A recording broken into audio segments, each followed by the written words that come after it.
You got one ice cream cone and two 5-year-olds here. Oh, and Bobby Witt Jr.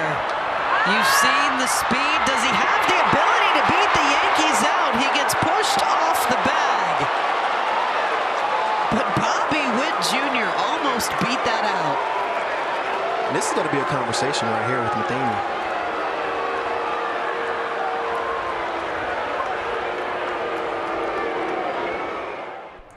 As Matheny argues, this is a classic case of did the runner get pushed off or was momentum carrying the runner off regardless of the defense.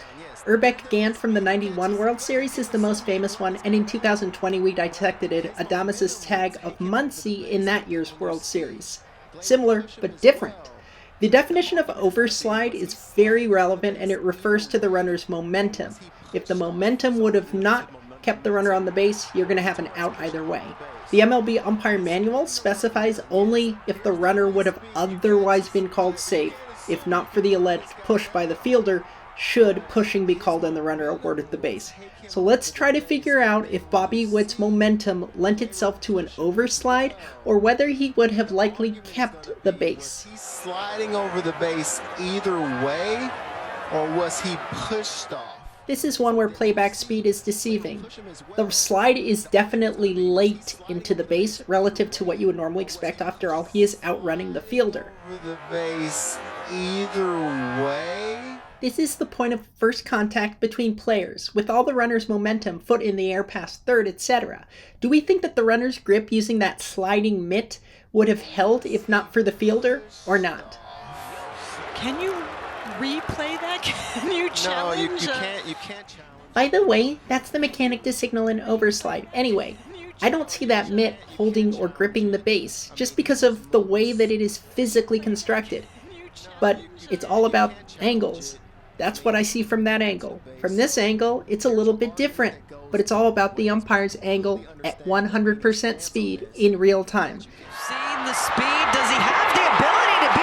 Good luck, here's the ejection. And he is hot right now. In that situation, should Gleyber have relayed that back to LeMahieu covering third? Oh, for sure. Oh, for sure. When you're getting a run down with the guy of that caliber of speed, you can't assume that you can just run him down. You get him running hard, one direction, then you get rid of the ball.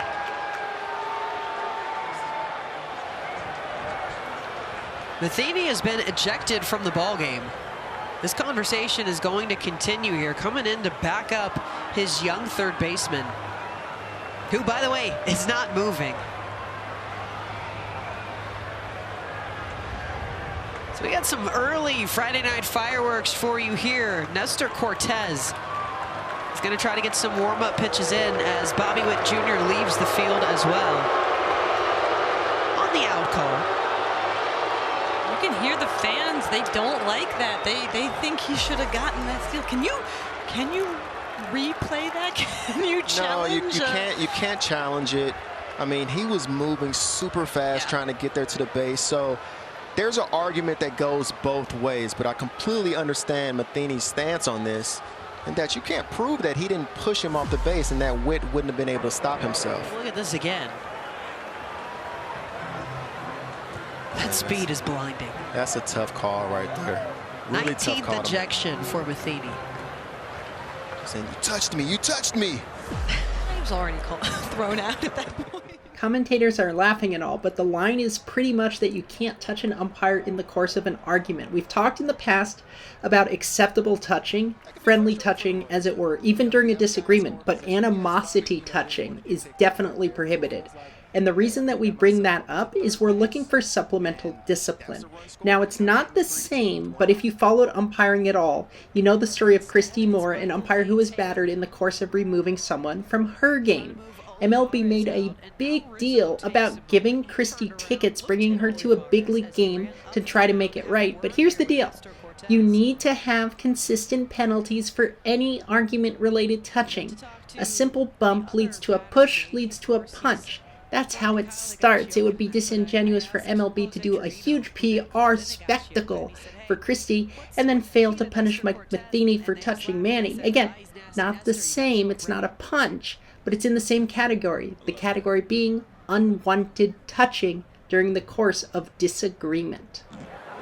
Well, it was certainly an interesting way to get the game going. Bobby Witt Jr. with an early break to third, and the first career pickoff for Nestor Cortes. Gleyber Torres tracking Witt down, and instead of throwing into LeMahieu, keeps going after Witt Jr. himself. He ends up off the bag and called out.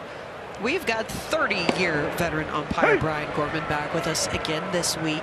And Brian, I mean, this was a heated call. It ultimately led to Matheny's 19th ejection in his career. But you've got a quick guy in Bobby Witt Jr. Where are you kind of falling in between of his momentum carrying him versus Torres maybe pushing him off a little bit? Yeah, that's the key. The momentum of the player that's running third base is the key to this play. If, I think Manny Gonzalez, the third base umpire, used good judgment in this. You have to go whether he would have came off the base regardless of after the tag was applied. So if the answer to that question is yes, then you have to call him out. How many have you ever seen, well, I guess, have you ever, or how many plays have you seen like that where the runner was actually caught up and able to outrun the play originally? Yeah, and that caused him to be out, actually, because he was so fast.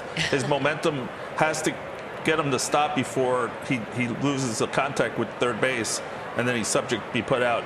If Manny had called it the other way and said he got pushed off the base, I guarantee Aaron Boone would have been out, and he'd be sitting in the Yankee clubhouse right now. You got one ice cream cone and 2 5-year-olds here. Brian, how tough of a call is that to make in real time?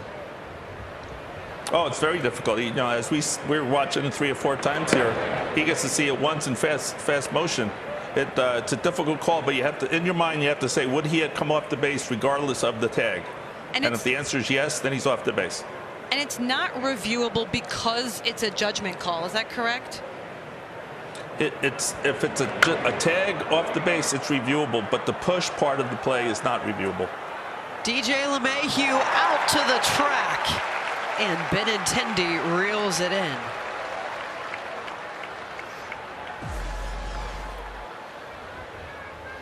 Yeah, Brian, I'm with you right here. It looks like, I mean, you almost get penalized for being so fast. Right. Because he was flying, and I mean, the slide was a little late because he's trying to avoid the tag. But at the same time, when you slide that late, it could be a little tougher to stop on the base. And since replay was around, we've seen it more and more where his momentum is so fast that he comes off the base during the slide. It's very difficult to keep your whole body on the base throughout your whole slide.